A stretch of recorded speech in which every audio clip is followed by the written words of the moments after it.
Voilà. Panamoka Congo. 8 jeeps. Yaba M23 RDF calciné. Le président Tshisekedi contourne 3 pièges. Le dialogue au Qatar.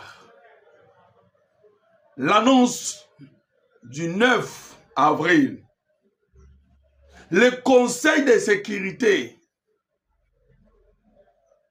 le 4 avril. Nina Dali Kolekana. Mbote bandeko ba Congolais de partout, bozali kolanda biso, na chaîne na biso. Voilà to kosenga na bino bo aimer notre émission. Peko bo sanate, partager pour que bandeko ba Congolais de partout ba yeba nina dali kolekana na Congo, mboka na bino, mboka na biso. Voilà bandeko ba Congolais, ndenge tolobaki. Le Sud Kivu, ezali Nord Kivu te. En d'autres termes, le Sud Kivu a toujours été hostile, a toujours compliqué le pouvoir de Paul Kagame. Bandeko ba Congolais wana to koloba, mokolo alobi. Toko uta Nyangezi Kamanyola, vers l'entrée de Bukavu. Convoi de RDF au nombre de 9. Et Zaki Kokende vers la ville de Bukavu. Njokaba Wazalendo ba prépare qui déjà embuscade. Parce que bakuta qui déjà namboka ya Nyangezi. Place nini bandeko ba Congolais. Bazar qui déjà organisé pour aller vers la ville de Bukavu.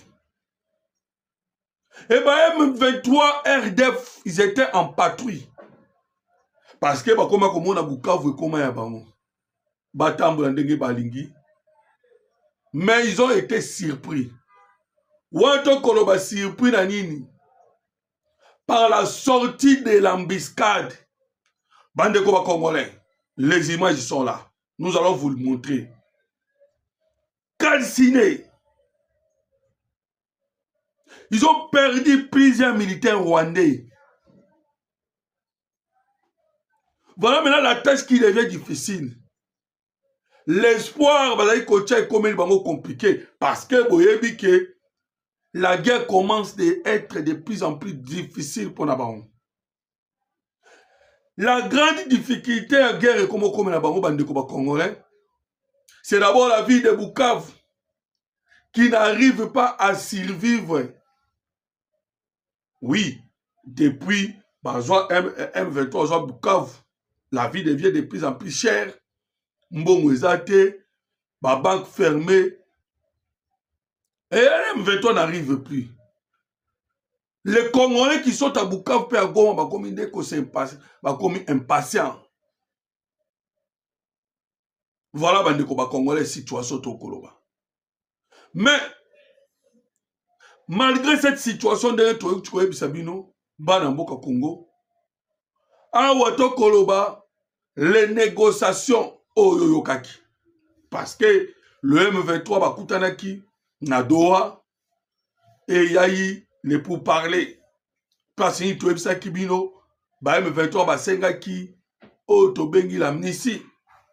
Va Sengaki amnistie, et pas ya maman, je dis plutôt Siminate, mais Thérèse Kaikwamba. Pas Sinini Thérèse Kaikwamba, non, pas question d'amnistie.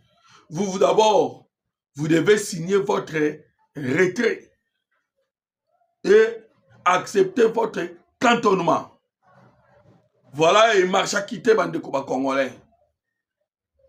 Comme ça n'a pas marché, au monde on constate maintenant Qatar a pression, a encore pression pour que Makambu et comment Baluka solution. Bandeko Congolais, des rendez-vous est repoussé en ce moment, Namukoloya le 9 avril. Mais bana mboka Congo. Malgré rendez-vous les a repoussé. Vous avez bien un système à Paul Kagame, mais tant que ça n'est pas américain. Système à talk and fight. Donc pour Paul Kagame, ils allaient combattants et dialoguants. Parce que bande koboyebi kaboya ki Luanda. Et pourtant Joao Lorenzo alobaki ke makambo elekaki na Luanda. Asalaki musala na ya kitoko. Mais Joao Lorenzo alobaki aucun médiateur akosalaka musala koleka ngai. Voilà pourquoi tokoyebisa bino. Place Paul Kagame kendaka. De place ba Rwandais à M23 ba kendaka pe. Place Paul Kagame boyaka. De place pe bango ba boyaka. Ils ont tous refusé Luanda. Le quoi bango yoso ba boyi Luanda. Au moins bango yoso ba ke Qatar. C'est-à-dire ba trouver gain de cause na Qatar. Bandeko ba Congolais. Et la position de Tshisekedi, qui est la position de Banamboka Congo de partout. Parce que Touta Naba AFDER, RCD, 5DP, M23-1, M23D, AFC, c'est toujours même logique. Et logique en Ouezanine. Quoi y a rébellion.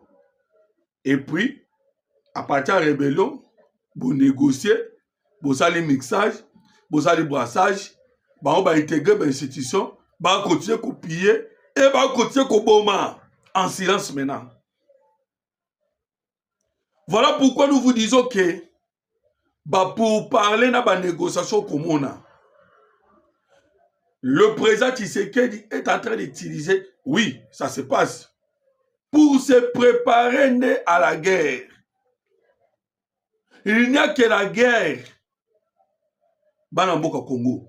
Guerre et l'eau nous le savons et nous le disons. Mais le problème est que Paul Kagame écoute que le langage wana. Ça langage wana a koyokate. Son plus grand besoin est kaka à copier. Voilà pourquoi Tokoye Bisabino, ce n'est même pas Paul Kagame lui-même avec Bailly français. Banamboka Congo. Ça n'a pas commencé aujourd'hui.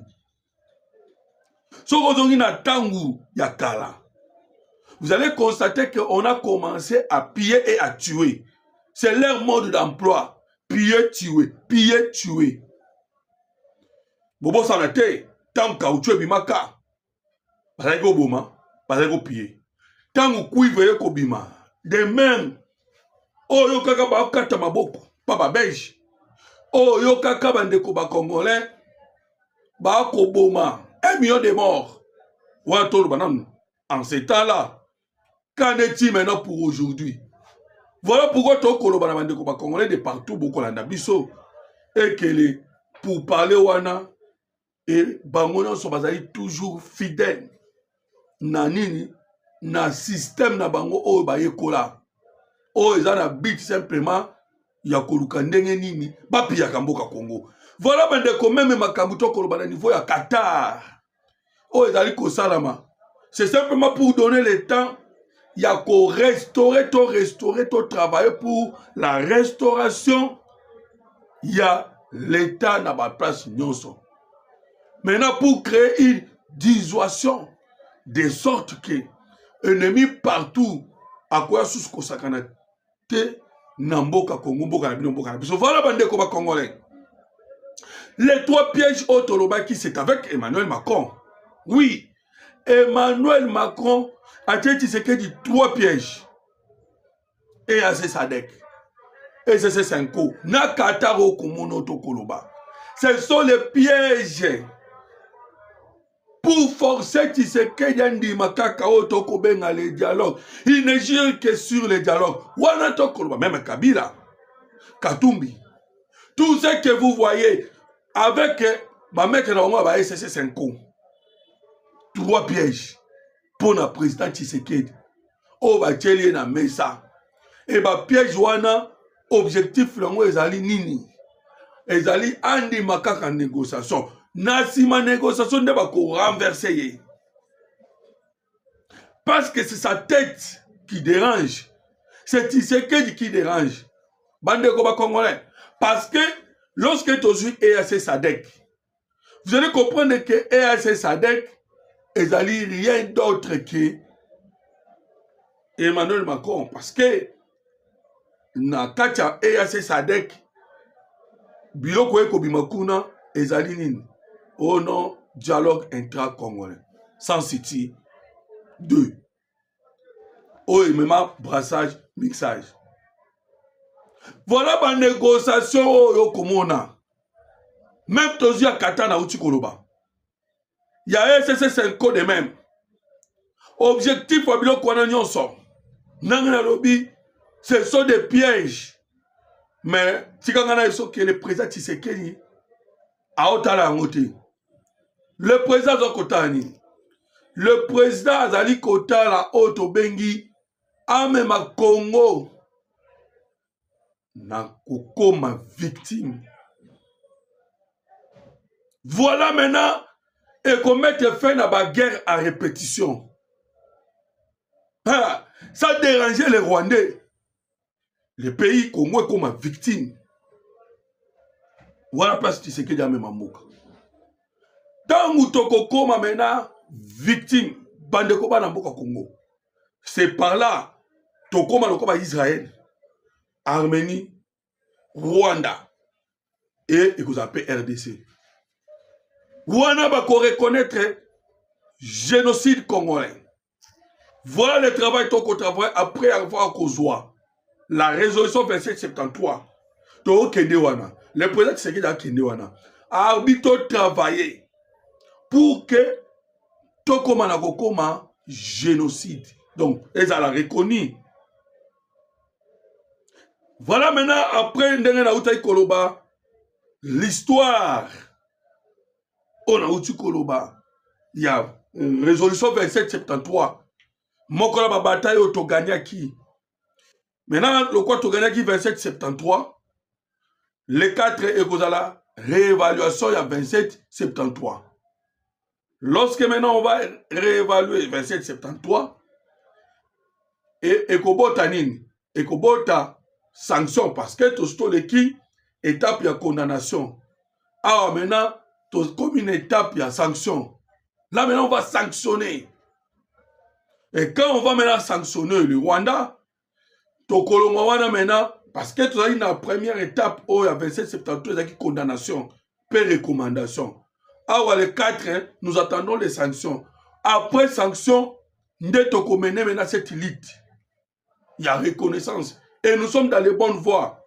Parce que déjà, nous avons constaté comment on a tout ce que nous avons subi pendant des années. Voilà la lutte autour de nous. Maintenant, pour que nous puissions arriver là, nous devons d'abord, avec toute énergie, Tokokako, contourner tous ces pièges où l'Occident a été, entre autres, communauté internationale. Voilà un bandé Koba Congolais. Nous avons voulu vous passer ces messages. Na 4 semaines, l'envoyé spécial au Donald Trump a tiré au Bengaki Bokilo Nae. Il va nommer pour l'Afrique. Il sera au Congo, au Rwanda, en Ouganda et au Kenya. Et par là, vous allez maintenant comprendre pourquoi Aokende va place sur Nyonso. C'est parce que Ezali Bamboka Oyo, Ezali na kati ya kochaka insécurité na Mboka Congo. Voilà pourquoi on a parlé de tous ces pays-là. Maintenant, son message est anime. Message n'a rien lobby que Azoya dans les buts a consulté Nyonso parce que les États-Unis d'Amérique doivent investir au Congo. Maintenant, Congolais, vous comprenez que Tshisekedi a fixé toute sa pensée pour na kolukande nini azo epa ya américain autokomo benga nini le moyen pour permettre l'accord et ça l'a signé parce que cet accord n'est comme auto bengi nini la paix et la stabilité à l'est de l'RDC. Partagez, bandeko, et abonnez-vous massivement dans notre chaîne. Sunga biso, sunga chaîne Nabiso, en partageant le lien, en partageant le vidéo. Voilà. Aimez notre émission et aussi commentez. Je vous remercie. À la prochaine fois.